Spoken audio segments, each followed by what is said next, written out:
It's the Pete Sousa Show. Sports, Pete. Nobody tells our stories better than our clients. The difference is stark. I was rear-ended at a stop. I thought I was fine, and then once I got home, I realized it's a lot worse than I thought. I ended up having a ruptured disc. You say you're not hurting, and then an hour later, you're saying you're in all this pain. I just felt like most people would think that I was lying. And that's when I decided to call Daniel Stark. I owe a lot to Daniel Stark. They really got me what I deserved. The difference is stark.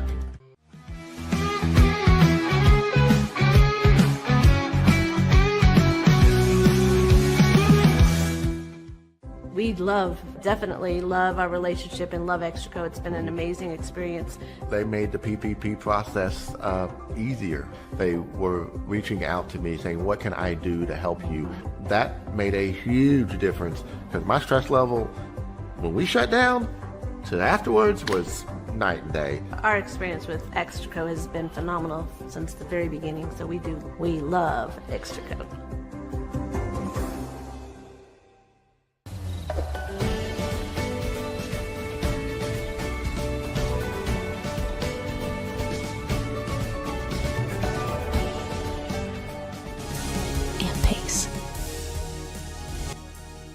With Ease US makes studio quality voiceovers for your videos online in over 149 languages and dialects. Never been easier to create professional grade videos and voiceovers. Try it today at easeus.com. That's EASEUS.com. Ease US. Hi, I'm Mitch, the co-founder of Cake, a sexual health and wellness company designed for today and designed for you. Yes, you. The entire product line can be found at hellocake.com, and it's also available in every Walmart near you.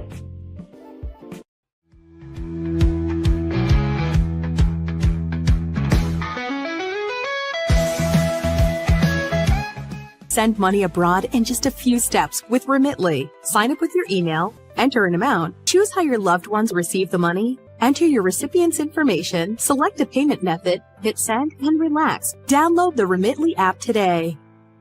Tervis is all about staying hydrated. Each product is built to last and comes in endless designs to match your personality. Stay refreshed and express yourself with Tervis. Visit tervis.com today and find your perfect tumbler. Looking for tickets to the hottest shows, games, and events? Ticket Liquidator is your one-stop shop for great prices, no hassles, and guaranteed tickets. Whether it's sports, theater, or concert, for the best seats at the biggest events, start with Ticket Liquidator today at ticketliquidator.com. Ticket Liquidator. The You Like Air 3, launched in 2023, ushers in a new era of sapphire ice cooling technology, offering nearly painless hair reduction in just 3 weeks. That's ULIKE.com. You Like.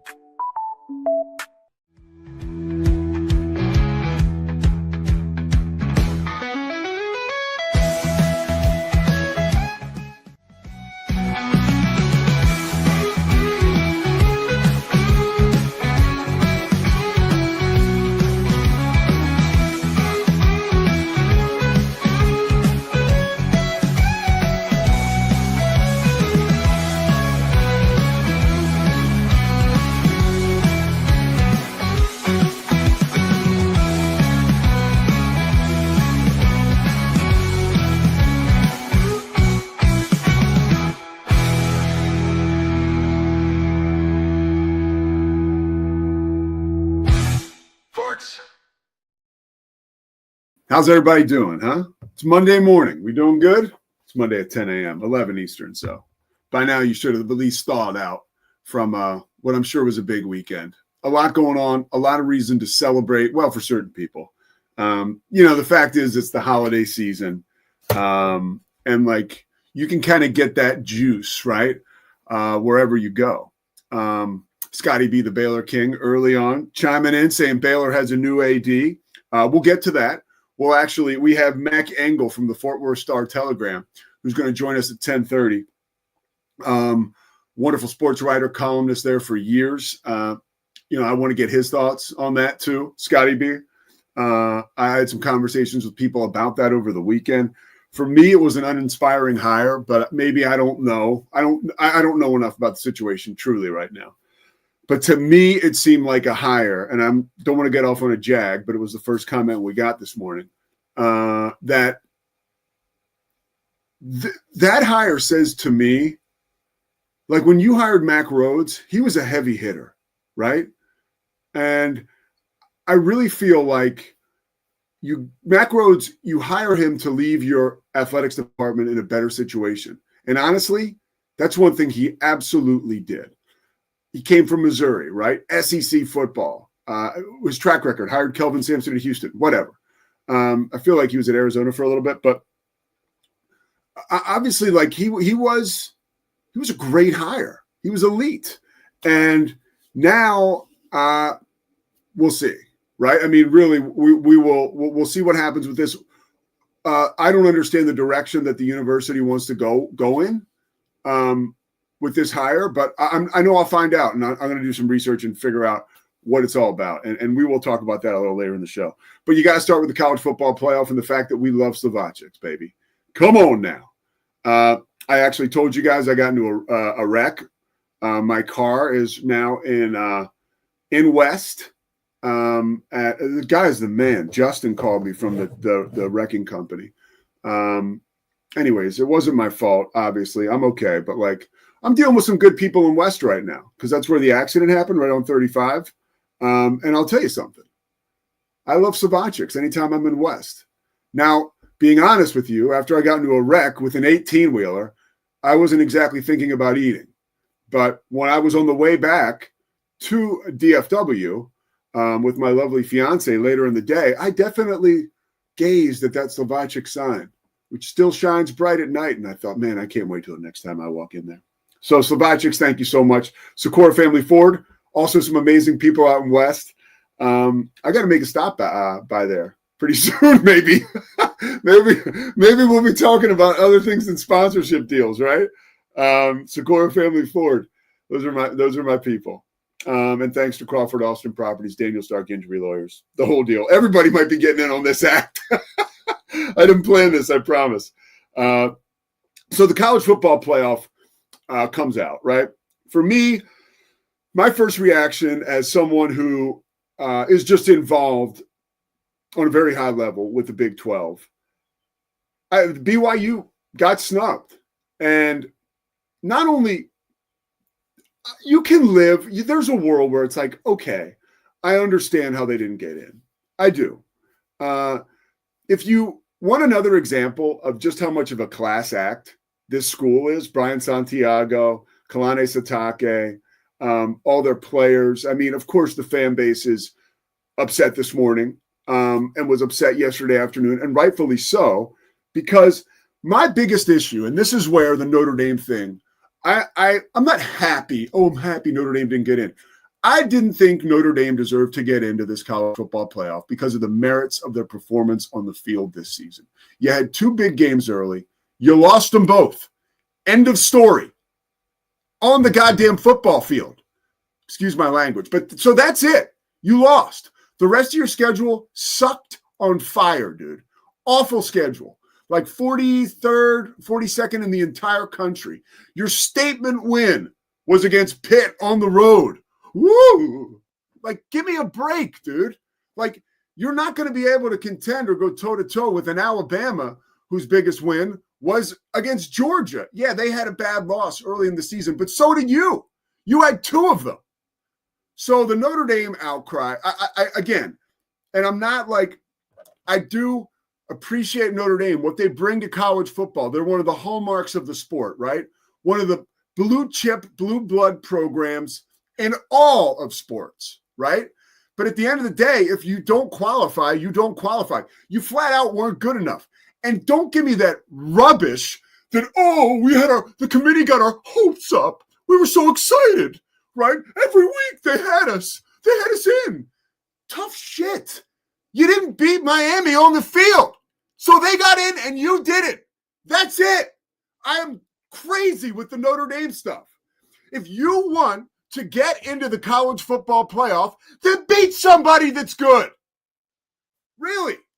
Like, that's it. There is no argument. There's no debate.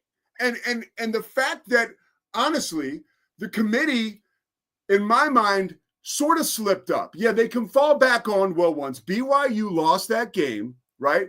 When BYU lost the second time to Texas Tech, now they slip out, right? They are now going to 13, which puts Notre Dame and Miami back to back, which then at that point, I guess, we're going to pass the idiot test and go back to, yeah, that's right. When they played on the field, Miami was better. Like, and I don't want to hear, oh, it was earlier in the season. It was this year, dude. Like, this is how we break this stuff down. It's about what happens on the field. I appreciate analytics and stats and all that stuff, but it can't be second to what transpires on the gridiron. It's moronic. And we're going to go to BYU's resume in a second, which kicks Notre Dame's ass over tea kettle. I almost dropped another GD. It really does. But did you hear, like, BYU, and fans are allowed to fan all they want, right? I totally respect it. Cliche, fans another name for fanatic, and it is. We hear it all the time, but it's true, and it's very true in cases like this. So BYU fans, knock yourself out. Go crazy. But you don't hear a whole lot from the university today. BYU is going to play in their bowl game. Notre Dame is not.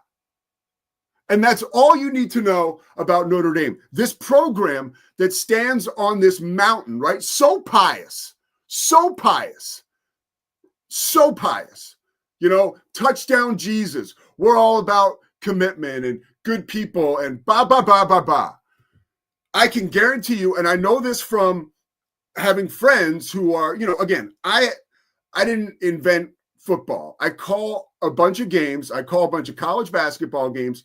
I end up in rooms with people who know all this stuff, right? Guys who have played the sport, guys who have coached the sport, guys who know people on committees. And when Florida State last year in the 2023 season, I'm parched already. By the way, I didn't see this happening. When Florida State was left out of the college football playoff, okay, that 14 playoff in 2023, and they went to the Orange Bowl and got annihilated, right? A lot of the alums and donors and powers that be in high places at Notre Dame were really upset about that.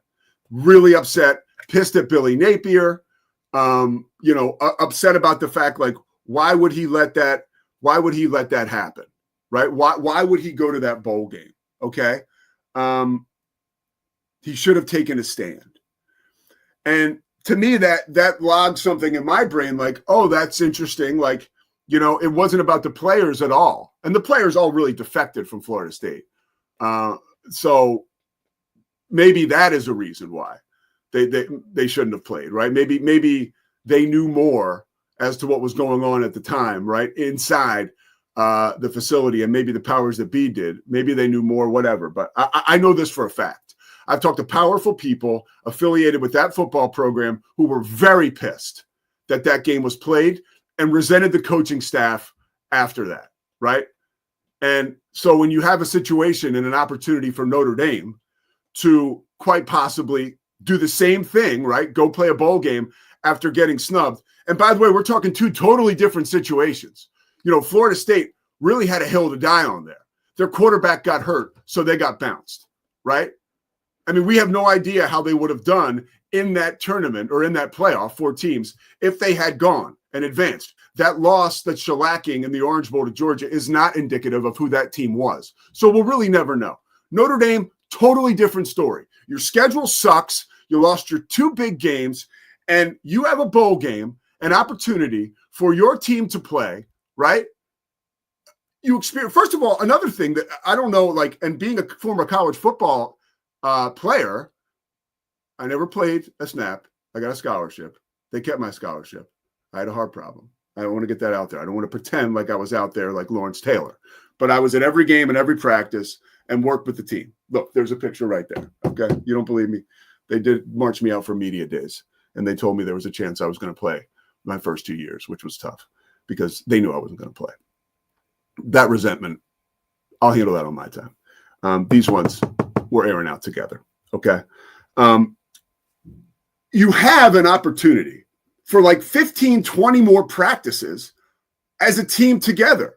If you're Notre Dame, there's a lot of guys on that roster who will never play football again, right? And they thought they had one more game coming. And I can promise you that's one of those deals where you get in the room, and whether it's peer pressure from the coaches, I mean, maybe they voted. I don't know. I don't know what went on there. I just know that it sets a bad example for the rest of college football. If you want to be on this mountaintop and you want to be Notre Dame, like, keep your character alive. Have character, have commitment. Like, honestly, like BYU. We haven't heard, like, and that's one thing. And this is where this process becomes a freaking joke, okay? Because I'm in my hotel room after Kansas State got their asses kicked by Seton Hall, by the way, on Saturday, the game that I called. That's a problem for Drew and Thang, but that's another thing. So I'm in Manhattan, Kansas, watching these college football conference tournament or conference championship games. And I got, what's his face? Diaz, right? Manny Diaz is telling me why Duke should be in the college football playoff. Like, dude, save it, bro. Enjoy your championship. It was amazing. What you guys did was special, right? That's it. Like, just move on. Don't tell me that Duke belongs in the college football playoff, right? Not the way that things are aligned. Now, look, and this is a major problem, right? Like, there is a lot of stuff that needs to be improved. There's no question about it. Like, but the system is the system. You guys knew the rules going in. So let's not act surprised. You know, like Notre Dame, they have somehow, right, like stacked the deck. So now going forward for the next 5 or 6 years, this is the truth now. Hand to God, no touchdown Jesus pun or anything. And by the way, no knock on religion. I'm a big God Squad guy over here. But Notre Dame just drives me nuts about how they're so, you know, and I grew up Catholic, still am Catholic. But I should practice a little more, Mom, if you're watching. I need to get to church more, and I want to, but I haven't. So that's on me. But I get this. You know the parameters, right? So the moment you don't get in, that's it. It's over. You didn't get in. Like, stop the crybaby stuff. Don't not go to a bowl. And I again, the Florida State thing is very real. I have a very good like sources around that, and they were pissed that Florida State played on. I really believe that was on high. Like, you're not going to this bowl game, right? Like, we're not doing this. And then you know the SHIT rolls downhill. And the players are told, like, hey, you know, if we play, we should, whatever. So they ripped away an opportunity for the student athlete to get better and to have more experiences, right, that were supposed to be part of their college experience. Thanks a lot, Notre Dame. Like, yeah, you guys rock. You guys are the best. All right, let's pull up the resumes now real quick. This was the BYU argument, and, man, it is a good one. You want to go crazy, Cougar fans? Look at that. I saw that yesterday. I had to make sure it wasn't like some bogus AI, or I had to source it up. This is very real. Look at that. So Notre Dame strength of schedule 44, okay? Miami 45, BYU 22. Strength of record, BYU 9, Notre Dame 13, Miami 14. So why isn't BYU in? I don't have an answer for you. I don't have an answer for you. But short of, and I'm not far. I mean, I could hop in a car, and the moment my plane landed yesterday back in DFW, I could have run over to Grapevine and broken the doors down and held everybody hostage until somebody said, okay, BYU is going to make it into the college football playoff. But short of that, there's nothing anybody can do, which is why I exercise my little bit of sanity. And when I see BYU doesn't get in, I say, man, that sucks. Turn the page.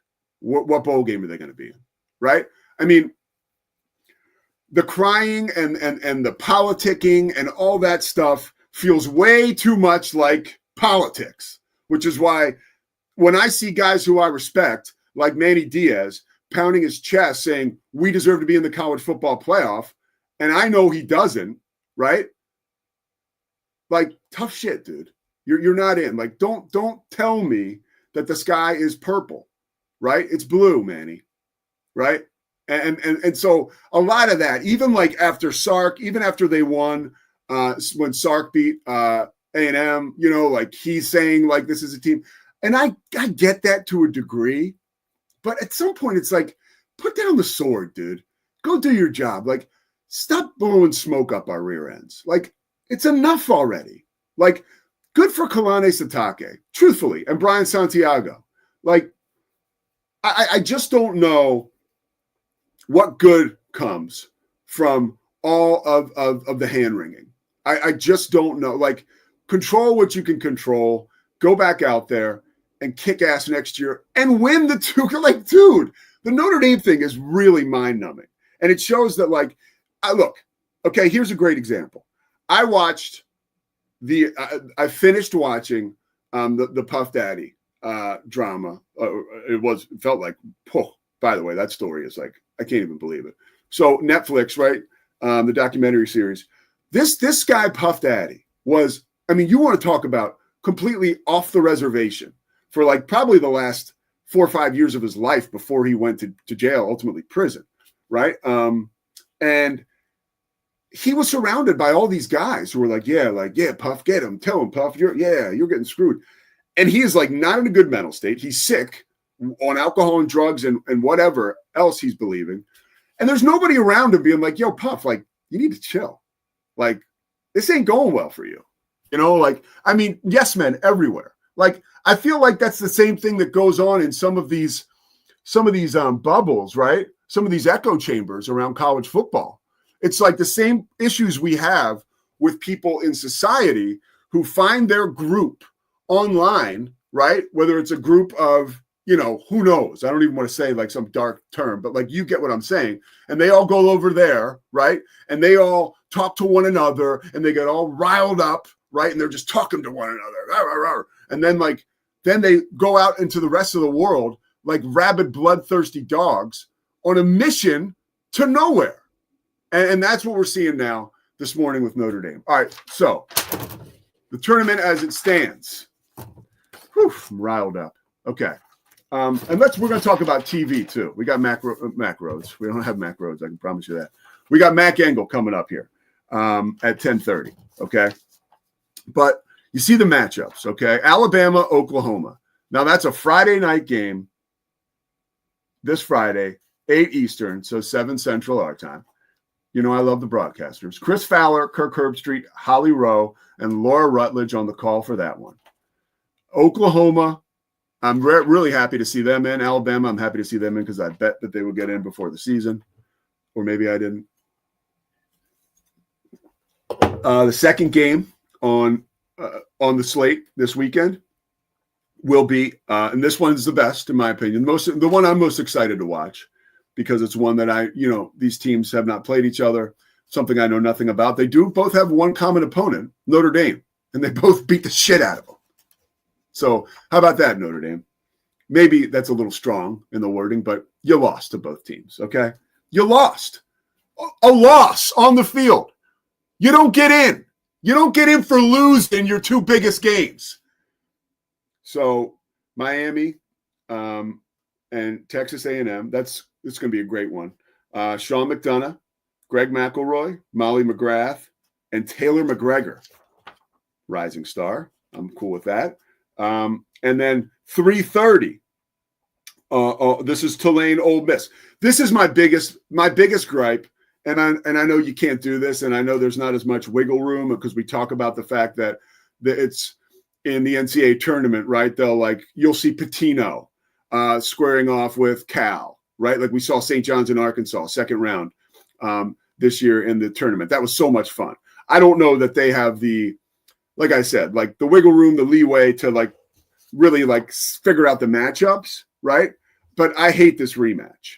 Okay. We got a group of 5 team in here, which is fine. I don't hate on the group of 5 stuff because I just don't. I don't know. That could be a fundamental problem with me. I see the people man, the best teams aren't in. And I do understand that point. I'm not going to be like, oh, that's ridiculous. I understand that point, but me personally, I'm a product of the NCAA tournament in college basketball, the field of 64. When Villanova won the tournament in 1985, that taught me to dream and believe that anything can happen. So I do appreciate the little guys getting a shot. Okay, that's just me, whatever.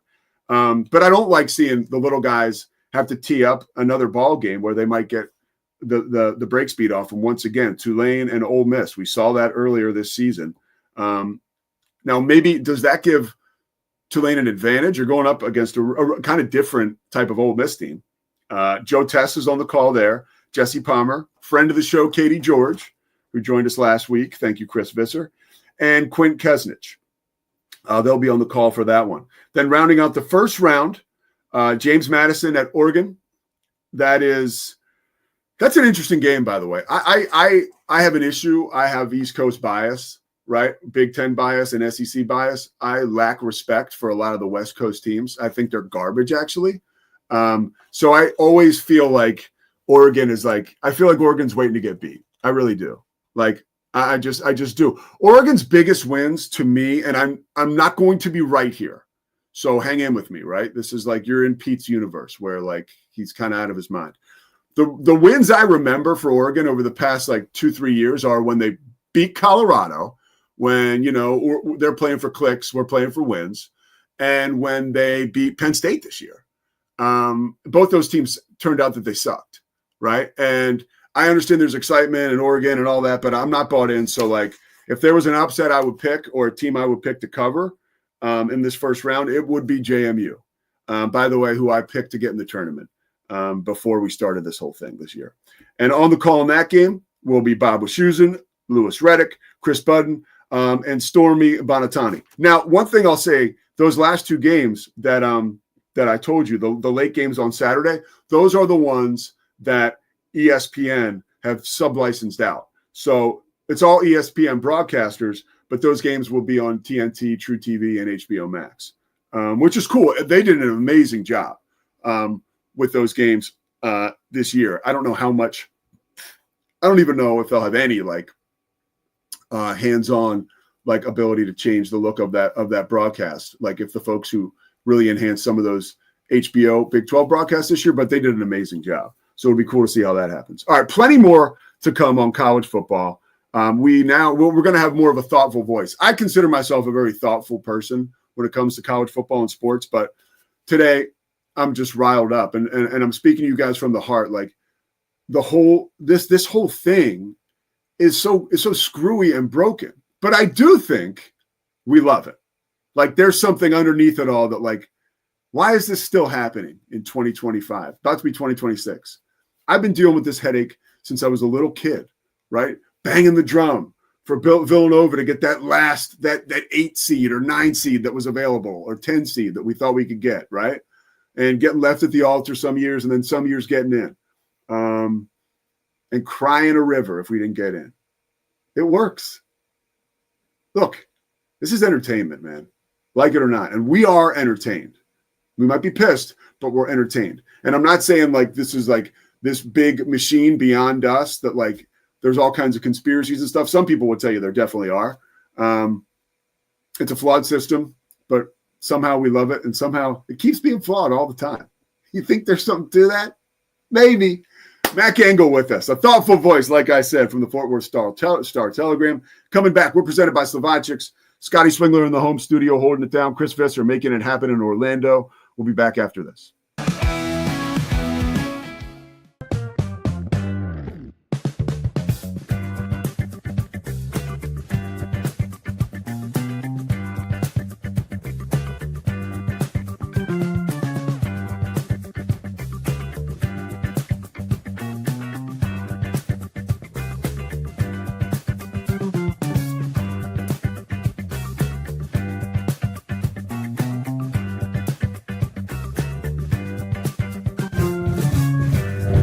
Bubble allows you to make it real and for it to actually work. So I feel like Bubble bridges that gap and being able to give people the opportunity to make their ideas come to life really quickly too. I love that I can sit down and build something the way that I think it should be built and have the control over it. Bubble turns ideas into fully scalable apps. Try Bubble today.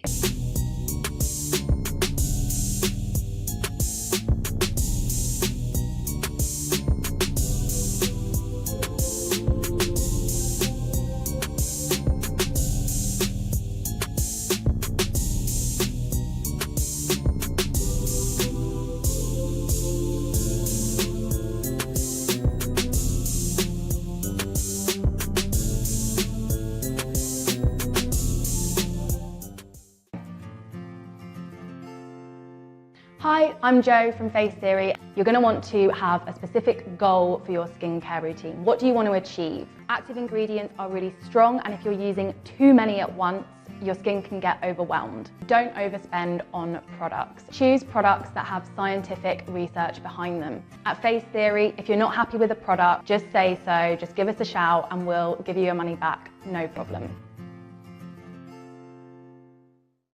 I know you're gonna love this Kodak Dot Plus printer. You guys just connect it to your smartphone and then you're gonna use the Kodak Photo Print app. It's going to print you a 4x6 photo. I am just in awe. I love how these turned out. Also, the printer comes with a free cartridge of 10 photo sheets.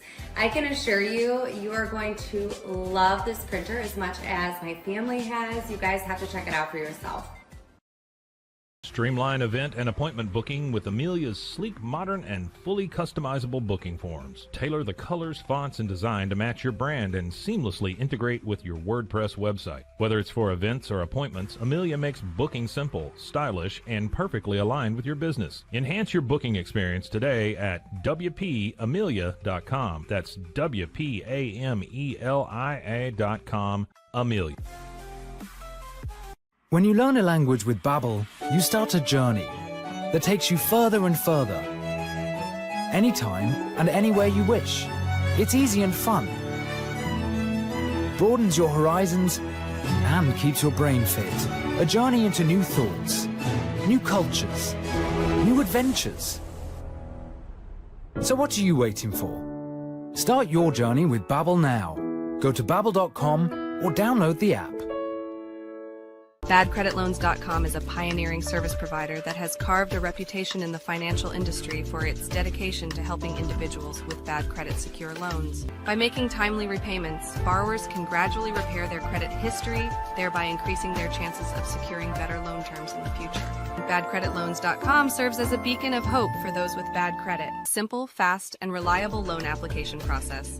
And its commitment to responsible borrowing makes it a trusted partner in the journey towards financial stability.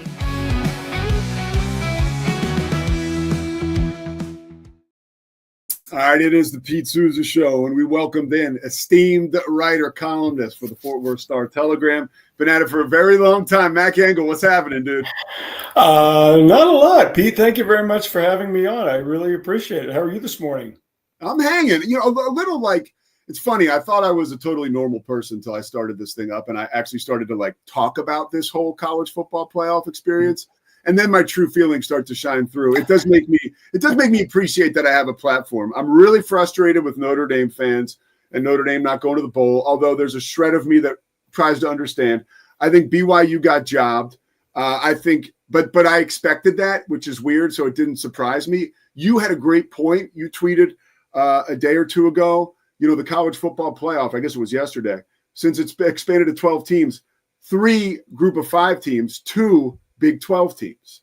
Let's start there. Can you make sense of that for me? No.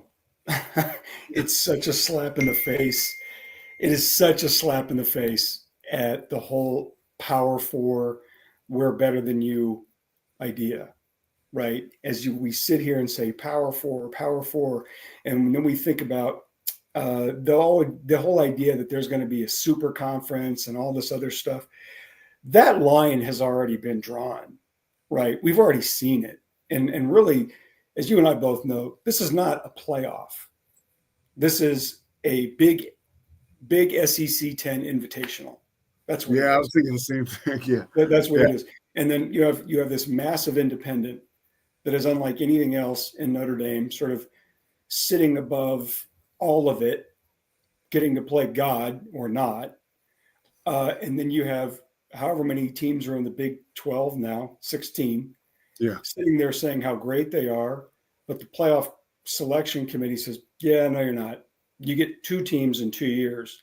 And then you have a group of 5 teams that have tons and tons of schools which are mostly all public institutions in all these different states. Well, they complain a lot. And then, you know, they play each other, then they get 12-1 or 12-0. And then the metrics look really, really good. And you've got this data point and this data point. And they say, okay, we're going to put them in. And then the other thing that's sort of silently existing off into the side is the fact all of the people making these decisions are all friends, well, or at least friendly and have professional relationships. And they've got to try to keep this thing and keep all of the anger at bay. So how do you do that? Well, then you give everybody one spot, right? And you kind of take turns. So that's why I thought there's no way they're ever going to deny a conference champion, or not even necessarily a conference champion. Let me take that back. A team from every conference. So we're going to put Miami in. Well, Duke won the conference championship. Yeah, but they're not the best. So we're going to put Miami in. Okay.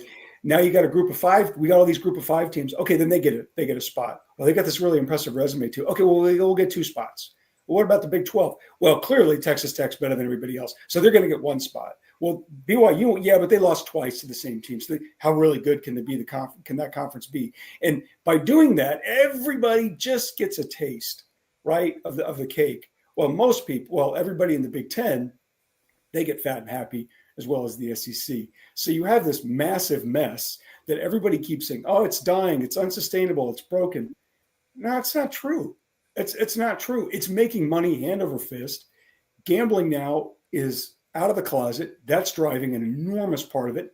We can't help but watch it because it's such a fun reality TV drama, soap opera show.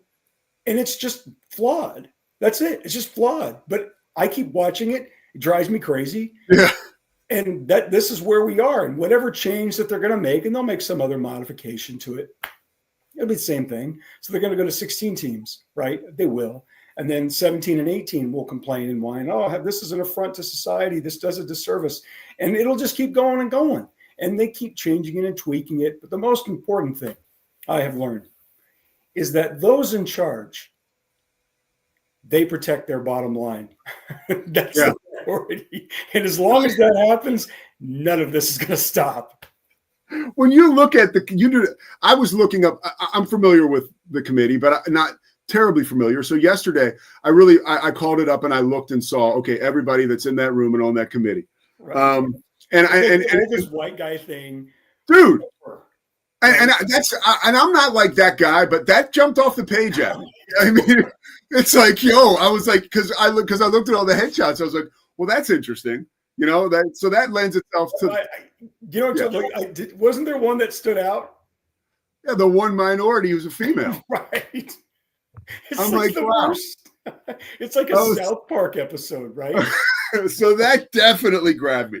Now, those guys. Do they like when they get in that room? And I guess I can take this into BYU because when you call up the numbers for BYU, their strength of schedule, their strength of record, both of those and their record's right there with Miami and Notre Dame, and their strength of record and strength of schedule are far better than those 2 schools. So what are we basing these decisions on? Are we now more eye test and less data because there's more human element involved? What can you tell me about that? So a number of years ago, the College Football Playoff Selection Committee, or CFP, every year they do like a mock selection process for members of the media. It's at a hotel in Grapevine. I'm pretty sure it's at the same hotel where they actually do the voting. And I got to be involved in that once. This 5 or 8 years ago. And I think they do it every year. And I was happy to do it. And it was enlightening.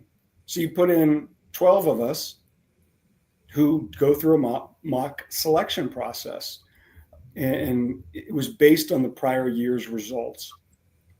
And you see in that process how ultimately flawed it is and how you can take virtually any data point, any anecdote to make your argument, even though it contradicts what you said about a different team.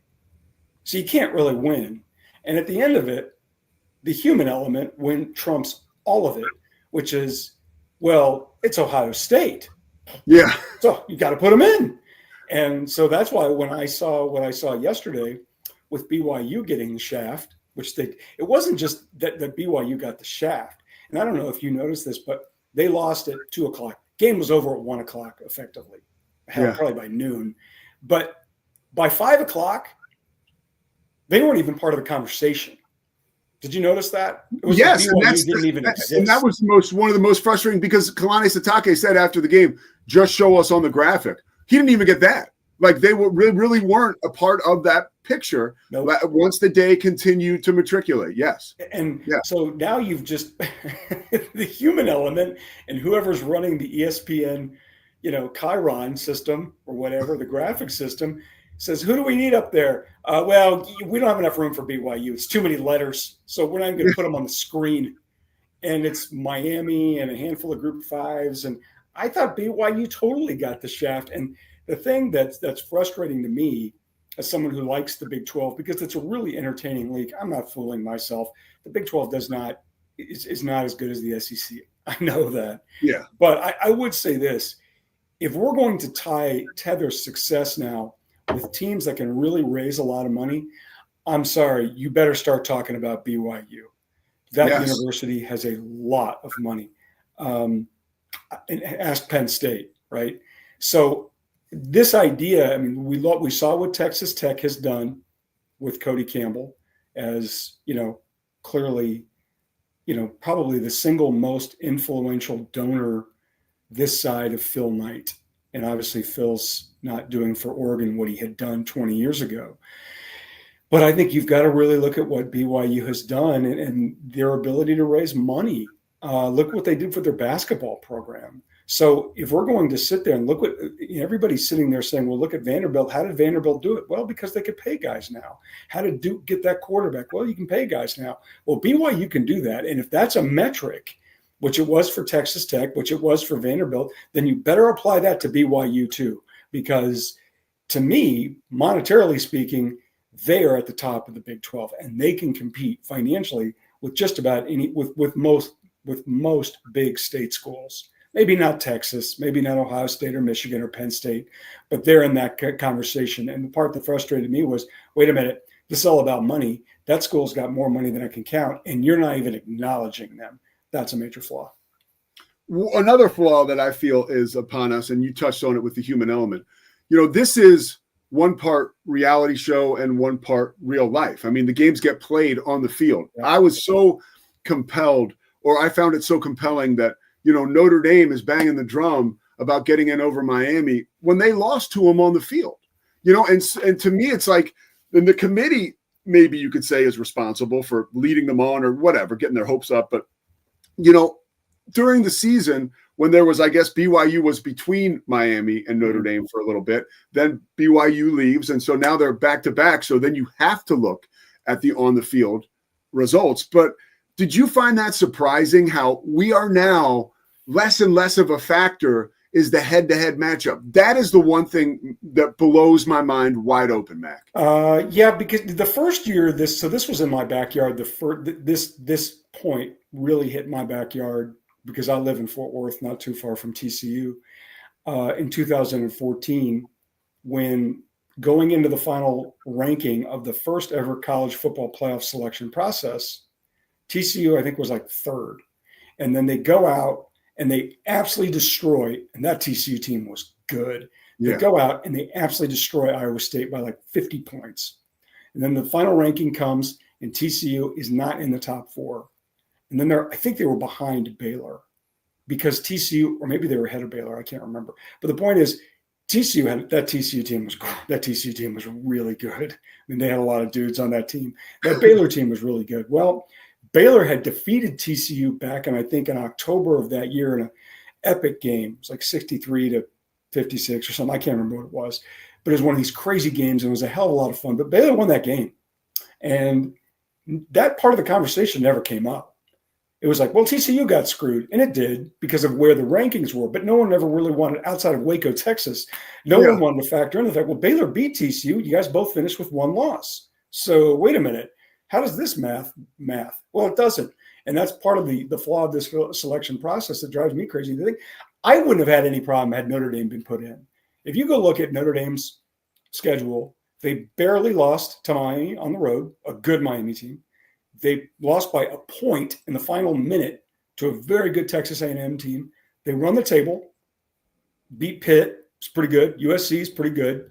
And everybody rips their schedule, and justifiably so, but everybody bags on their schedule. To me, I'm like, no, that would have been, if they put them in the last team, I would have had no problem with Notre Dame getting it. The problem, and I'm curious to see what you think about this. My issue with this particular one, the Alabama one, is based purely on the name of the front of the jersey. Purely. If that was named Kentucky, if that was named South Carolina, or pick some other Missouri or Arkansas, they're not getting in. They're only getting in because of the name on the front of the jersey. The part that just confounded me is that they accommodated 2 Group of 5 teams. I'm like, why would you do that? I mean, and now they set themselves up. Most of these playoff games, as we know, most of them have been blowouts. Most of them are 2-score games, right? They're just, but the good ones are amazing, right? The good ones, like, holy cow, this is remarkable. And we had a handful of good games last year, but go look in that first round. The first round were all dogs. And now with these 2 Group of 5 teams, they better hope that they give them a game, because I don't know if you looked at the point spreads, they're huge. Huge. And we saw last year, SMU was really good. They go to Happy Valley against Penn State and get run out of the building before the end of the first quarter. Not even close. Yeah. And that's a different part. That's a different problem for college football. But in terms of this selection process and Notre Dame, the griping about Notre Dame in the head-to-head, if you're going to use a head-to-head, then Miami has to get in Notre Dame. That's all I'm saying. Yeah, who can argue with that? Yeah. I mean, I don't. The challenge I have is, you really think Notre Dame at that record is not as good as James Madison? Well, but that's a whole nother conversation. Yeah. I totally agree. But the the way that they've laid this out for us, right? Like, this makes the most sense. And like you, if Notre Dame had gotten in, I would not have been a fan of it, but you live with it. It's Notre Dame, really. And they are, you can almost take in their body of work last year, really, I mean, this is my issue was, there was a head-to-head between these 2 teams. Notre Dame won. So in that case, I think we all just move on with life. Notre Dame definitely moves on because they're not playing in that bowl game. Where do you weigh in on that? I mean, because that's another thing, they know more than you and I know there in South Bend right now, where the interest is among the players. I know this from calling games for ESPN, and I always say, I'm not Adam Schefter, right? I'm not Reese Davis, but I'm in the room with a lot of guys who are really connected just by calling games with analysts and stuff. And I heard that Florida State, when they lost that bid, and they got knocked out of the 14 playoff and the quarterback's hurt, that alumni base and the powers that be were pissed that they decided to play that game in the Orange Bowl because they got annihilated, right? And so that brings about that recent history, and knowing that information makes me wonder, who really made this decision for Notre Dame not to play in this game, and does it come, at the sacrifice of these young men who maybe want to play another game, who maybe need some more tape to get into an NFL camp? That surprises me. The one thing I've recognized about those guys, well, it's not, it's just men and women playing major Division I college sports. When they're near the end, they just want it to end. And they don't recognize the gravity of that decision. Because for most all of them, when it's over, when they've played their last game, that was their last game. Yeah. And they fail to see what we as adults know, which is those are some of the most special times in your life. The chance to be in that locker room, the chance to be on that bus, the chance to sit there at dinner with all your buddies. The game is great. And the chance to stand there on a sideline one more time in front of people who want to watch outside of mom and dad and brothers and sisters and boyfriends and girlfriends and all that stuff. And they don't see that. They're sick of training table. They're sick of the weight room. They're sick of the 6 a.m. practice they're sick of the schedule. They just want to break, and they can't see how special it is. Deion Sanders may be full of it, but he talked about it last year before they played in the Alamo Bowl against BYU. He talked about how special opportunity it is just to play that game. And, like I said, he's full of it, but he's right a lot of times. And I don't think those Notre Dame kids or the Kansas State kids or the Iowa State kids, all these different teams that have said, yeah, we don't want to play that bowl, they don't see it. And in 3 months, they're like, oh, man, or in 3 years, they're going to say, God, I wish we had played one more game. Even if it didn't matter, just play one more game. And I understand that it's made out of anger. It's made out of frustration. And what Notre Dame did was a disservice, I think, to what everybody else is doing, which is, hey, you lost. I give TCU a lot of credit. I give Gary Patterson a lot of credit. That team really got jobbed in 2014. And he came, first thing he said is, we're going to play in the Peach Bowl and we're going to play as well as we can. We're going to show them they got it wrong. And they went out and they blew out Ole Miss. That's what you should do, because you're not always going to be invited. And you're part of a greater system here, a system that has been incredibly beneficial to the leadership that have made these decisions to opt out and all that. I hate the decision. It doesn't surprise me anymore, but it's what it is. And until you structure punitive contracts with the players that says you only get this money if you see it through to the end, which includes games potentially ending on January 15th, then this is not going to stop. And the only way that stops or that changes is if there's collective bargaining with these contracts. And I don't know when the hell that's going to happen. How about this, though, man? Are we short on storylines or what? Not even close. I mean, last week we're losing our minds about the Lane Kiffin and coaches leaving early. And then how quickly we forget. Now it's all about this. I mean, this is a really masterpiece put on. How long have you followed? I don't know how old you are. How long have you followed it? I've followed it since I can remember. In 1990, I was a big Colorado fan because the year before, the Saul and Nessie thing really got me in like a tractor beam. So I was invested, and they lost the Orange Bowl in 89. Then they won it in 90. And I was like, wait a minute, they got to share it with Georgia Tech?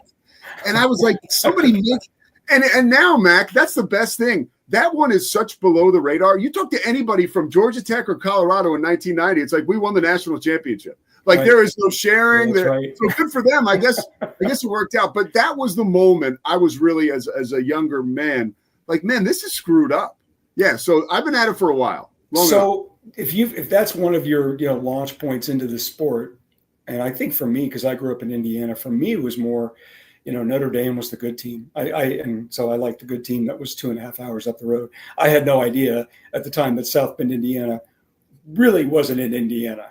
there's Notre Dame campus, right? There's Notre Dame, Indiana, and then there's South Bend, and the two really didn't like to mix. So I didn't know that. But the success of that team and Rocket Ismail, that was my sort of entry point into college football. And I love it because of all the things that you just said, storylines and all that. But I did notice this back in the summer as I was reporting on it and writing about it. And some of it has to do with my job, is that you see how the sausage is made. I did notice for the first time my thirst and love of watching this, because it's become so transactional and so just money. And I don't blame anybody involved. I get it. We're not talking about $5,000. We're talking about $550,000 or $3.5 million. Big sums of money. And when that's involved, that's the priority. So I understand that as an adult, but I know that as a consumer, which is what this is, as a consumer, my interest level and thirst for it, boy, really changed. And I don't know if it's my age, like I said, because of my job, but I know all of this, it really finally got to me. And I'm like, I get it. Well, I mean, look, Mac, give yourself a break. Like, really, if it's because I talked to Chris Kleiman before. I had a Kansas State game this year, and I asked him like that question, like, hey, why are you still doing this? What's your biggest why? Like a corny question like that. And he was like, I don't even know. And he's like, he was very honest, he said, if you bench a kid, a guy who's a starter, he's more concerned of, hey, I'm still getting the check, right? Like 50% of the guys are still like that. They don't even care if they're not playing, as long as they're still getting paid. And so that, seeing behind that curtain has definitely put a hit into my interest for it. But then I get swept away by all the excitement and hype once we really get going on Saturdays. I'll tell you an anecdote. I have a friend of mine whose son plays at an SEC school, and he's a walk-on. He'll never see the field ever, but he's a walk-on and he loves it. He loves it. And the team struggled this season, and his mom and dad, who are alums of the university, went to the game. And they love this school. And they sat in the family section. And they noticed nobody in the family section was cheering for the home team, their team. Wow. Nobody. They were just cheering for their kid, nephew, brother, whatever. That's it. And it was entirely, everything was tied into cash. He's not seeing the ball enough. He's not getting enough reps. What's this going to do to his draft status? That's it. And, it was funny. And before they even shared with me that anecdote, they said, they were like, I was shocked that they didn't care who won. I'm like, no, it was all about money, wasn't it? They said, yeah. And again, I get it, but I'll still follow it probably until I'm dead. But it really has affected the way and yesterday's all that noise and nonsense and stuff. I'm like, it's always been flawed. And that's part of it's like, no one's ever complained about the playoff process and the NHL, NBA, NHL, nobody. Yeah. And this one, because it's so flawed, you leave yourself wide open to criticism, which I think now as I get older and I'm part of this, and you probably were ahead of me on this, that's half the fun. Sure. Oh man, it really is. All right. One or two more items with you quickly. Sure. Great story on Tom Hicks yesterday, or 2 days ago. And it talks about his contributions, through the Mavs and through the Rangers, and the Stars, and what he did to North Texas. Can you bring a little bit to the audience, just how important he was? In the story, you say he wasn't Jerry Jones level of importance, but he was pretty important. Where do you live? I'm from Philadelphia. Now I live in Flower Mound. I'm back and forth from Flower Mound. Okay. So we've seen, if you're from Philly, certainly Jeffrey Lurie with the Eagles has been pretty instrumental. Every now and then you'll see a sports owner who does a lot more than just own the team and sit in the suite and sign the checks and hold the trophy, right? Tom, and I want to say this, I really like the man. I covered the Dallas Stars as a beat writer, the Texas Rangers as a beat writer. Obviously when newspapers were much bigger then.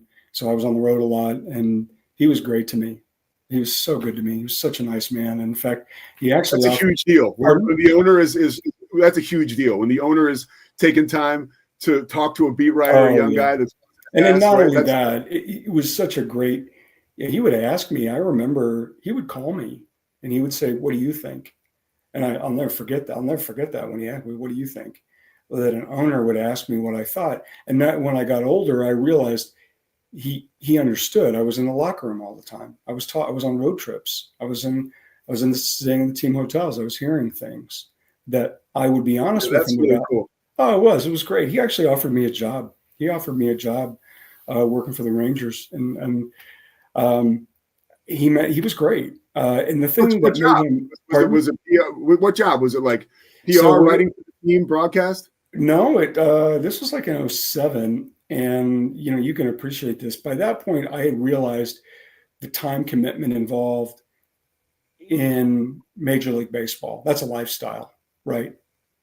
And that's not 9 to 5. That's 9 to 11:30, right? Yeah. So he had offered me a job. It would have been in marketing, but the person I interviewed with, I don't think I've ever told this story. I kept it quiet forever. I think the person I interviewed with was John Daniels, the GM. And what I missed in that moment was that was not going to be a marketing job. I was going to be in baseball ops, because he was saying, okay, you would do this, this, and this.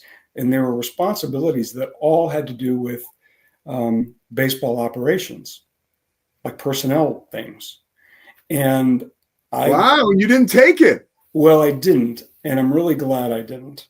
I'm really glad I didn't, because I was afraid of what it was going to do to my personal life. Yeah. And I was not in that window of life anymore. We were talking about having a kid and all that. And I'm so glad I didn't do it. I know I do wonder sometimes. Yeah. No, seriously, it's like anything. You're like, well, how would it have been different? I think the truth is, if I had taken it, I probably would have been fired, because Tom sold the team like 2 years later when he went into bankruptcy. So then you would have gotten a job with the Dodgers. I mean, I would have been the GM of the Dodgers. Yeah, what are we talking about here? You would have already been on your way, dude. So I think if I'm being honest with myself about it, when you open a media guide and you see like the staff directory, and it's just fleet of middle-aged white guys wearing a suit and tie, that would have been me. I think. But yes. So Tom had me at his house. I visited his house in La Jolla, all this. I mean, I really, and if I have, this still bothers me to this day. When I turned him down, I called him and he didn't pick up, and I left a message. I never talked to him again. And that bugs me. Even last week, I was thinking about talking to somebody about Tom, because Tom was a really influential guy at the University of Texas, and specifically with its football program. Like if you go, if you go to Darrell K. Memorial Stadium, you'll see the Tom Hicks entrance or whatever it is. His name's someplace on that building.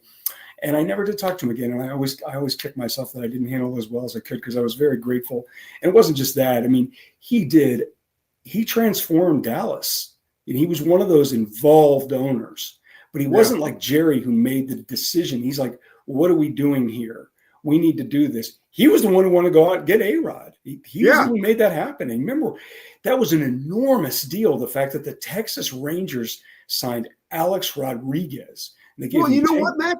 Let me jump in. I just watched the A-Rod doc, and I didn't put all this together until this conversation.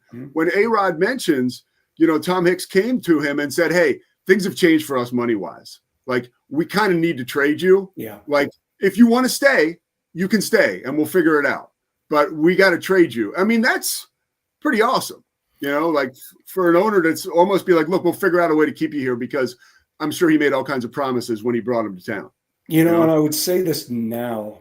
I don't. Yeah, I'll say it. So I visited him, Tom. This is like in 2004-ish. I visited him. I interviewed him at his house in La Jolla, California. And what I remember about it was I was driving to the neighborhood, and it was right on the beach. And if you had seen the house from street side, you would thought that's just a little house on the beach. Like, wow, this really rich guy lives in this tiny little house on the beach. And it did. From the street, that's what it looked like. So then I knock on the door, and Tom answers. He's got newspapers, the Dallas Morning News and Fort Worth Star-Telegram, delivered to his house. I always remember that. And I go in, and then I see this house, and I'm like, oh my God, it was huge. And he had a personal chef who basically, I don't know if he lived with him or not, but he was there and he made us lunch. And we sat there and talked for a couple hours, and we talked about everything. And I asked him, I said, was signing A-Rod a mistake? And he said, yeah, it was. And like I said, I don't think I've ever shared that before. It's moot now, because the vision, what Tom had was like what a lot of big market teams' vision, which is we're going to sign all these free agents, and we're going to win big, and we're going to draw playoff crowds. Playoff crowds is where real revenue is for teams in baseball and hockey. Well, it didn't work. They signed all these overpriced free agents. It didn't work. They had to trade them all. They never got the pitching staff together. His finances changed. It affected the Dallas Stars because he owned both franchises at the same time, and they had to trade him. And if you look at what they traded, they basically just got rid of the contract, and what they got back in return, you're like, oh my God, that's what you got back? And it was one of the players. They gave them like a list of 12 guys. The Yankees did pick from this list. Alfonso Soriano was the big part of that trade. The other ones were Joaquin Arias, I believe. And then the other guy they got on the list, but they didn't take, Robinson Cano. They took Arias over Cano, and then Cano obviously developed into a terrific player who wound up going to Seattle and getting popped for steroids, by the way. But Tom changed downtown Dallas. He got the American Airlines Center built. That whole area around Victory Plaza developed. He was very influential in the success and the growth of University of Texas athletics, specifically its football team. He was the one who tried to get Nick Saban to replace Mac Brown at UT. That did not go over well. And then, unfortunately, the thing that really made me sad for him is that he was a big player in this town and this state for a long time, almost 15 years, which is a really long period of time. And unfortunately, his business finances just didn't go. They went sideways after the recession in 2008. He had a lot of debt. The banks needed it, and he had to sell both the Rangers and Stars through bankruptcy. And we really never heard from him again. But in that tenure, in his time, He was as significant of a sports owner really in any of the 4 major sports, and he was a hell of a nice man. Oh, dude, that's amazing stuff. And the anecdote about the A-Rod mistake, I so appreciate you sharing. Last one. You did a lot of work on. I used to work at the news station in Waco at KWTX years ago. Yeah. So you talked to my buddy Julie Hayes a lot during the Art Briles. You know Julie? Yeah, Julie's one of my best friends. Yeah, and Julie's so great. yeah, that's how I started reading you, because I was new to Texas and stuff. And so I ask you, I know you got like some Baylor understanding, probably way more than that, right? What do you think about, and this is the last thing I'll ask you, I know I'll let you go, but what is your, like this Baylor situation, retaining Dave Aranda, this new AD, to be honest with you, again, there's a ton of stuff I don't know. Certainly doesn't knock me on my ass, right? Like as this amazing thing. I've heard rumors that guys were offered the job, the AD job, and they said no, so you're hearing all kinds of stuff. But I have some concerns for this athletic department, that it feels like they're pivoting in a way that, I mean, you got Scott Drew, and that guy's on Mount Rushmore, so that's awesome. But and you can't undersell that. But I do worry that the direction is really changing for this athletic department. Tell me I'm wrong, hopefully. No, I don't think you're wrong. I think all of these universities that are not in the SEC or the Big Ten or Notre Dame, all of them are operating, and I would say all of them now operate with this fear that conference realignment is going to come again, and the gap between the Big Ten and the SEC and everybody else is going to get even wider, and it's going to make them all essentially a group of 5 teams. Look, like we mentioned at the top, group of 5 was treated better than the Big 12 in the last 2 years, combined by the college football playoff. And that's where all the revenue is coming. So all of these universities are really scared about it. And you've seen what Texas Tech has done. Texas Tech's a player, right? You've seen what BYU's done. Regardless of how it was treated, BYU's a player now. Whatever modifications they needed to make to be a member of a power league and to elevate its name outside of just the Mormon school, right? Well, they've done it. They've been a good partner to the Big 12. Whatever scheduling issues or whatever issues that school used to present to other leagues, it's done. That's behind them. And it's the fact that there are no rules now, and the age thing doesn't really – remember that for a long time with BYU, there was a big advantage that they enjoyed, is that a lot of these guys would go serve 2-year missions, practice and work out with each other while they were on their missions, come back to Provo for final 2 years of eligibility or 3, and they were grown-ass men. 24, 25. Yeah. Well, now you're seeing that everywhere. So that's off the table. So you have these other schools that have seen, well, wait a minute, they've really created a gap here, and they're more attractive than us, whatever school.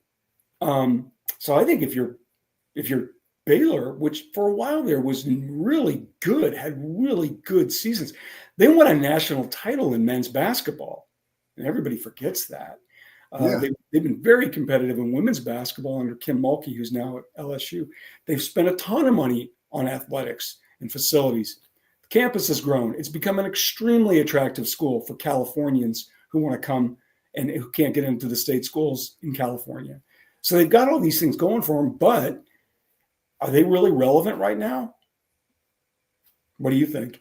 No, I mean, basketball, I think they will be later in the season, but football – no, they're so your fears about that I think are well founded, and I never thought that they were going to keep Dave Aranda. In fact, I had been assured that once the athletic director Mac Rhodes had resigned, they were going to put in a new AD, and the first thing he was going to do was go find a new football coach.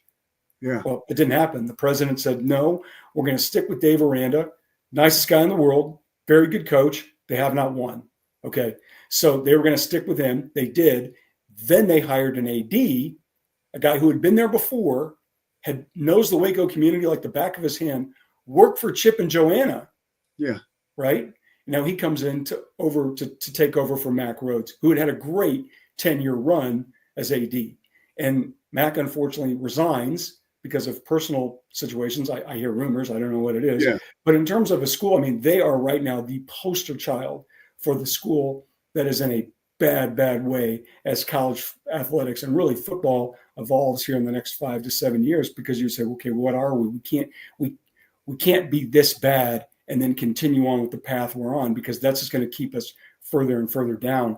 And unless Dave has some magic switch and they're going to flip it, I don't see it. So if I'm in that community, if I'm a member of that school, yes, I would be very concerned. All right. Well, look, if you want to have a good time after that scary news, go check out the Engel. And also read Mac in the Fort Worth Star-Telegram. Man, this is way better than I expected. I didn't think I'd keep you this long. Thank you so much, That was Mac. great.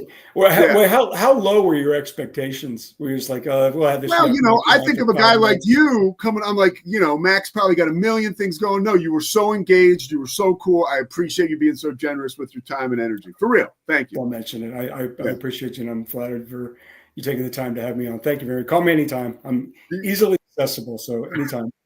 You got it, man. Thanks, Mac.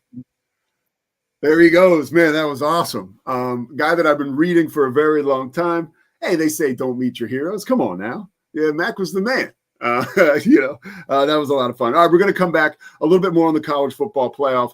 We're going to get Scotty and I are going to go back and check out our brackets from the beginning of the season. And we'll also talk a little bit more about some bowl games. I just circled a couple bowl games that are attractive to me and make me think, okay, the bowl season isn't totally hopeless. There's some fun games out there. And I'll be interested to see what the participation is like this year. We'll talk a little bit about that. And maybe I'll share some stray thoughts about Big 12 basketball. But we're mostly football now. So we'll step aside and come back to Pete Sousa Show presented by Slovakics. Don't go anywhere. Serving Central Texas since 1889, TFNB, your bank for life, takes pride in being more than a bank.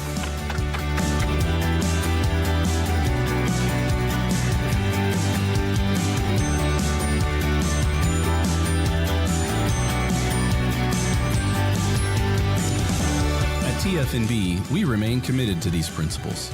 If you value them too, come join us. TFNB, your bank for life. Overwhelmed by your inbox? Clean Email is here to help. Organize, clean, and manage your emails with powerful automation tools. Say goodbye to spam and clutter and enjoy a stress-free inbox. Try Clean Email today at cleanemail.com. What if you could clean clean? With bio-based formulas and deep cleaning enzymes. No dyes, phthalates, or mystery ingredients. Just powerful pods for your dishes and laundry. Now you can, with drops made clean, made to clean. Welcome to Kit Bag, the ultimate destination for football fans. Whether you're cheering for Arsenal, Chelsea, Manchester United, or any other top club, for true football passion, think Kit Bag. Visit kitbag.com today. That's kitbag.com. Kit Bag.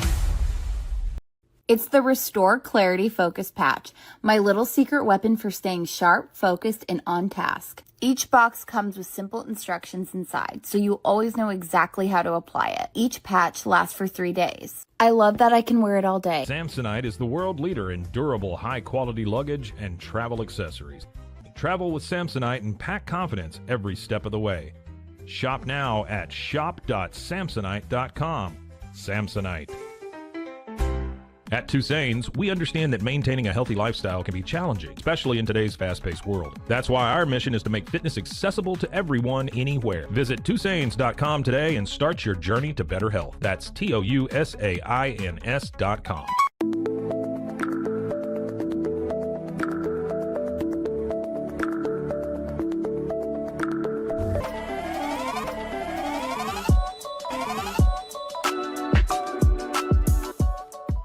A house is a property, but we live in homes. Home sweet home. Homes where the heart is.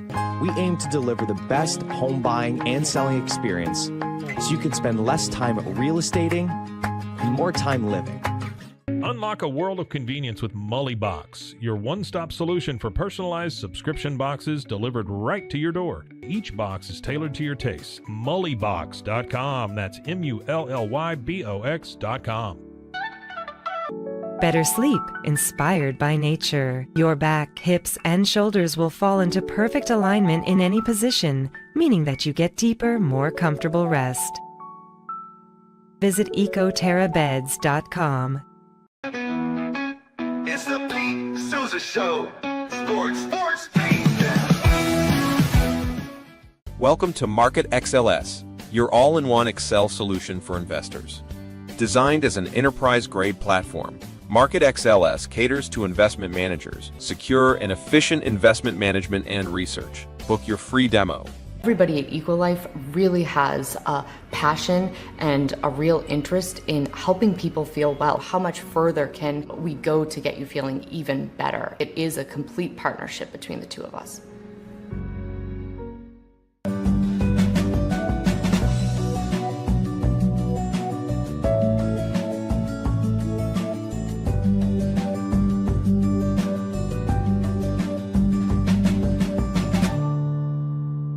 So all you have to do is tap your Popple to the back of someone's phone, like that, and they instantly get your social media and contact info right on their screen. They don't need an app or a Popple to receive your info. So get your Popple today and start impressing everyone you meet. Make it pop. It's hard to find supplements that work. No, thank you. Plant-based supplements made from the Earth's most powerful plants for your immune health, gut health, workouts, and more. Find out more at auraorganic.com. Stability. Football is back, and Underdog is the best place to make picks and win money all season long. Playing on Underdog is easy. Just pick whether your favorite players will go higher or lower on stats like touchdowns, receiving yards, interceptions, and more. Get your picks right and you can win up to 5,000 times your cash. You can play with as little as $1. Download the app today and sign up with promo code Sousa to score $50 in bonus funds when you play your first $5. That's promo code Sousa. That's S-O-U-S-A. Millions of fans have already won billions making picks on Underdog. Will you be next? Underdog. Make picks. Win money. Must be 18 plus, 19 plus in Alabama and Nebraska, 19 plus in Colorado for some games, 21 plus in Arizona, Massachusetts, and Virginia, and present in a state where Underdog Fantasy operates. Terms apply. See assets.underdogfantasy.com/web/play-and-get-terms_DFS_.html for details. Offer not valid in Maryland, Michigan, Ohio, and Pennsylvania. Concerned with your play? Call 1-800-GAMBLER or visit www.ncpgambling.org. In New York, call the 24/7-HOPE line at 1-877-8-HOPE-NY or text HOPE-NY. That's 467-369. Oh, yeah, it is the Pete Sousa Show. And, hey, I'm here to tell you, I tried to tell you, Pete, I tried to tell you how to win some money over the weekend. And I'm here to report that over the weekend, I went 3 for 3. That's right. Just a reminder, this was my football ticket on Underdog over the weekend.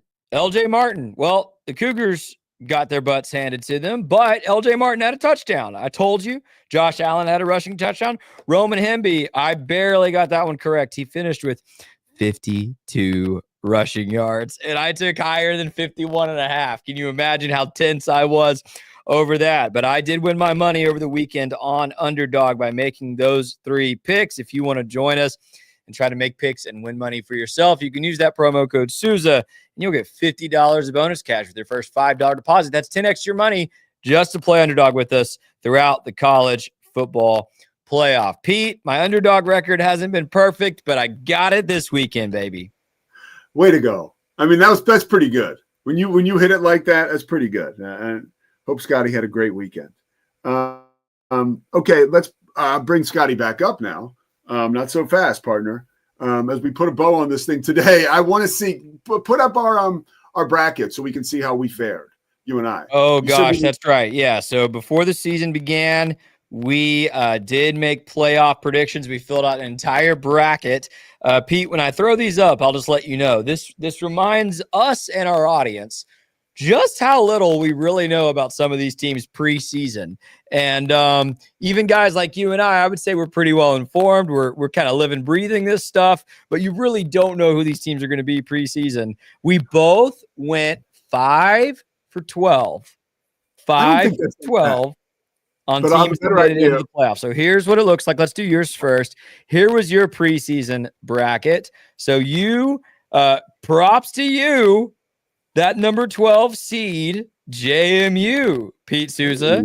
You got it. Now, we have Duke football in large part to thank for this. But, hey, you got JMU correct.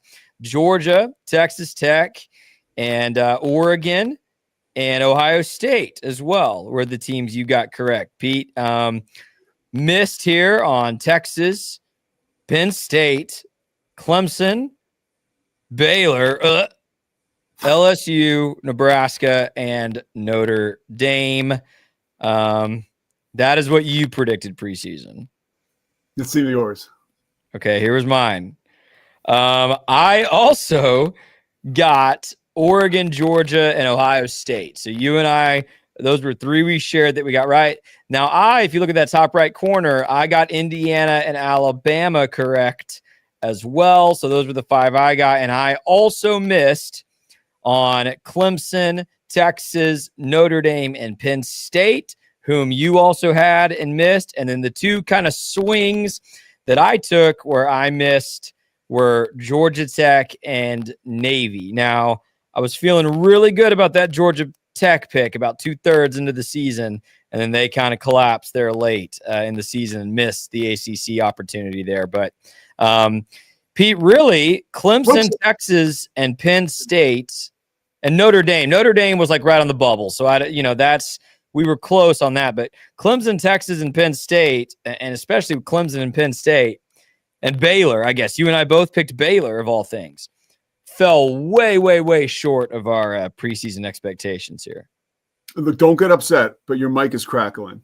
I don't know what that's all about. Oh, I know. It's this cable. I know what it is. All right, good. Okay. So a couple more things from you. What was your biggest surprise for your college football bracket? Like, or I'm sorry, for the official, here we are, as we call the real one up, for this college football playoff bracket, the selection. Anything got you sideways? I really struggle with Miami making the playoff in the worst Power 4 conference that they couldn't even reach the championship game. I agree if it's between them and Notre Dame. I, like most sports fans, would say, hey, the head-to-head has to dictate it. Yeah. So I understand why Miami gets in here, but I would have rather seen BYU. This was a year, Pete, I'll just be honest. I don't know that there's 12 teams worthy to play for a national title. Everyone's talking about expansion, and I get it, but I don't know that there's 12 teams worthy to play for a national title this year. There were some years of the 4-team playoff, especially 2014, which Mac Engel referenced, where I felt like, hey, Baylor and TCU probably both deserve a shot to play for this thing, and both ended up getting screwed. So there's some years where 4 teams didn't feel like enough. This is a year where 12 feels like too many, Pete. In fact, frankly, if you get past A&M at 7, I'm not sure who past 7. I'm like, wow, yeah, they deserve to be anointed the champion of all of football in America. Like, well, you'll feel, but you would feel that way if, let's say, an Alabama can run the table. But you're saying right now that you think there's no way that happens. I'm saying, like, a playoff is to determine, and part of the fun of the playoffs, Pete, is that some of these teams could sneak up and win it. I mean, I remember the Seattle Seahawks' first Super Bowl victory with Russell Wilson. I think they were like the 6th seed wild card. The New York Giants did that with Eli Manning, right? Like, it can happen. But if you're asking me, Scotty, who has a claim for best team in the country? Yeah. Who has a legitimate claim? I might grant you through A&M at 7. It would be tough because, Oregon, Ole Miss, and A&M all have losses of their own. But I would say, okay, those 7, I'll hear you. You get to Oklahoma, Bama, Miami, Tulane, JMU. I'm glad Group of 5 gets representation. I am. I'm not going to whine about it. Yeah, you and I have talked about that. But I'm like, none of those. Nobody thinks any of those teams are the best team in America. So it's just interesting. Like, what is the playoff for? How are we determining these things? So I don't know. Nothing here shocked me. I was a little intrigued to see if Bama would get in. They didn't even move. I was surprised to see Miami in. I get it, but it's hard for me to say, oh yeah, let's put in a team with an at-large bid. They're going to be the only team from the ACC, and they finished tied for 3rd in the ACC. Like, that's just tough for me. And do you know the Notre Dame, their AD just came out and said it, the guy Pete Bavacqua. I saw that. The damaging relationship with the ACC. Apparently, the ACC network had just been showing nonstop, like Notre Dame, Miami, the real game. All that. I mean, whatever. All this stuff is like hilarious, It really is. It is. Well, in Notre Dame, like and you screamed about it in your opening today. So I don't need to scream about it with you, but the entitlement, I have a great respect for Notre Dame and the history and the program. And I mean, last year they had one of the best teams in the country. So but the entitlement to say like we deserve, but we're still going to refuse to compete in a conference. We're still going to refuse. Like you said, best win is on the road at Pitt. Okay. Cry me a river. Like go like, and that's where like when you were arguing for BYU earlier, BYU has an infinitely better resume than Notre Dame, and BYU should be benefiting from the fact that they're no longer independent, but they joined a power conference where they're playing competitive, good football games and teams every single week. And I wish there was a way to say, hey, join the Big Ten. If you're so confident in who you are, Notre Dame, go win the Big Ten. Notre Dame in the Big Ten would be like 5-7. I mean, maybe better, but you get my point. Like, but that's the thing. They don't want to commit to the rigorous nature of a conference schedule or the extra data point of a conference champion. Or they're also, it's also financially shrewd. Last year, all that money they get for, advancing in the playoffs as far as they went, they keep all of that. Whereas you're right. If I'm Texas Tech, Did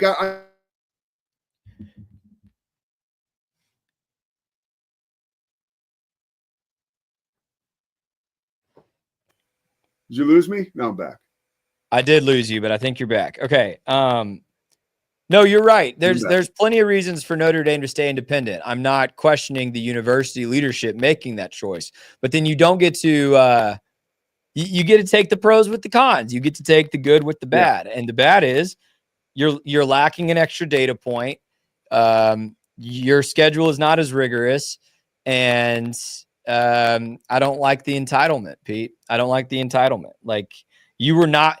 And I feel the same way about Texas fans this year. They just haven't been as loud. Like you're not entitled if you lose 3 games, including one to a 3-win Florida team. You're not entitled to a playoff spot, even if in terms of talent, you might be top 12 in the country. I would say that to Notre Dame and Texas. In terms of talent, you very well probably are top 12 in the country, but you don't get to go on the road and lose to a 3-win Florida team. You don't get to have your best win be against Pitt and then whine when you're not in the field. Like, yeah, I could. You said it better than anyone else I've heard, really, because truthfully, like those teams, made their bones and became part of the fabric of college football by kicking everybody's ass. Like, Notre Dame, winning the national championship in, what was it, 1987 or 88, I remember, they just killed everybody. And that was like, there were no doubts. And even when they went to the college football playoff, when it was 4 teams, and they went to the national title game, this is 2013 or 12, and they got annihilated by Alabama. I mean, they still, you played your way into it. They made, I think 2018, I'm thinking they were in the 14 playoff when they lost to Alabama. I remember they covered and the under hit. So I went parlay. So I was happy with them, but you get my point. Like it's all BS. Like if anybody's going to get the benefit of the doubt, it is Texas. It is Notre Dame. Yeah. Like, well, for them to keep complaining is like, to me, it's that's nonsense. That's the only frustrating thing about a field of 12, and it will continue to be frustrating if it goes to 16 or whatever. It'll continue to be frustrating. We're always going to have conversations about teams left. Yes, but here's the problem. Like going back to what you said about Notre Dame, the greatest Texas teams in my lifetime, one of them ended up beating a USC dynasty for a national title, and they kicked everybody's butt that whole season. Yeah.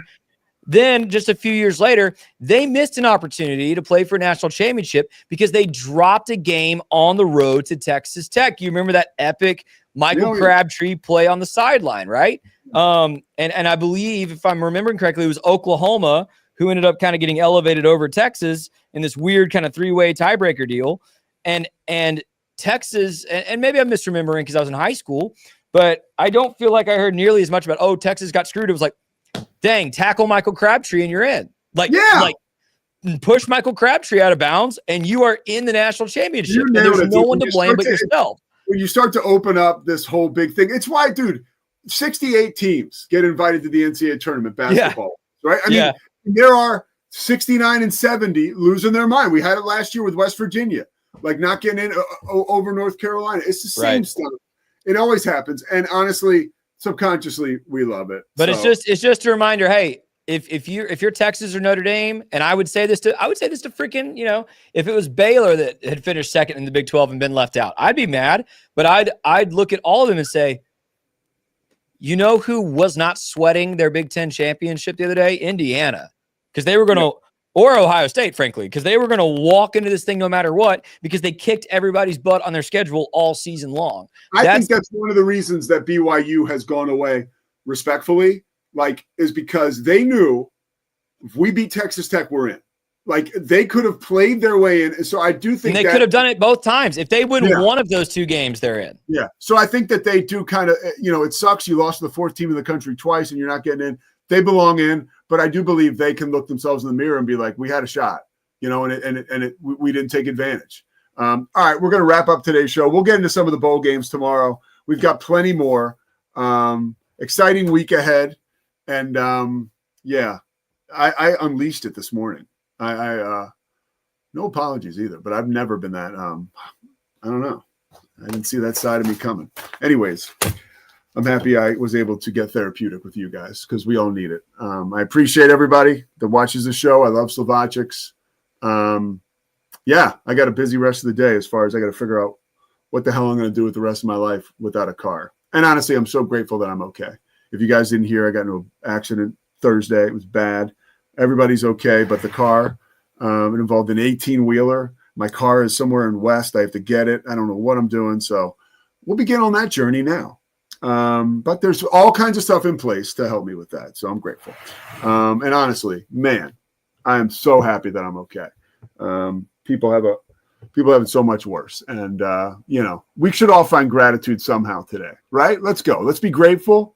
If you're Notre Dame, hey, you get a chance to play football at Notre Dame. Marcus Freeman, you're Notre Dame's football coach. Be grateful, buddy. See you tomorrow. It's the Pete Sousa Show. Sports. We definitely love our relationship and love Extraco. It's been an amazing experience. They made the PPP process easier. They were reaching out to me saying, what can I do to help you? That made a huge difference because my stress level, when we shut down, to afterwards was night and day. Our experience with Extraco has been phenomenal since the very beginning, so we love Extraco. Show. Sports. Nobody tells our stories better than our clients. The difference is stark. I was rear-ended at 70 miles an hour. I was injured, had a concussion. The insurance company, they delayed. They were playing games from the initial conversation. They weren't going to help me. The biggest thing I learned through this is that you can't go through this alone. I called Daniel Stark. They were going to help me and everything was going to be all right. Daniel Stark got me 10 times the insurance company offered. The difference is stark. Show. Sports. Our professionals are not only experts in managing urgent concerns, but also in providing top-notch preventative health care. We're proud to connect pet owners to a vast network of licensed veterinary professionals, ready to address any immediate concerns. Book your first appointment today. Nalgene Outdoor has been your trusted companion, fueling adventures and helping protect the planet. We're committed to reducing waste, improving access to clean water, and providing simple, safe, and sustainable products for you and your family. NALGENE.com.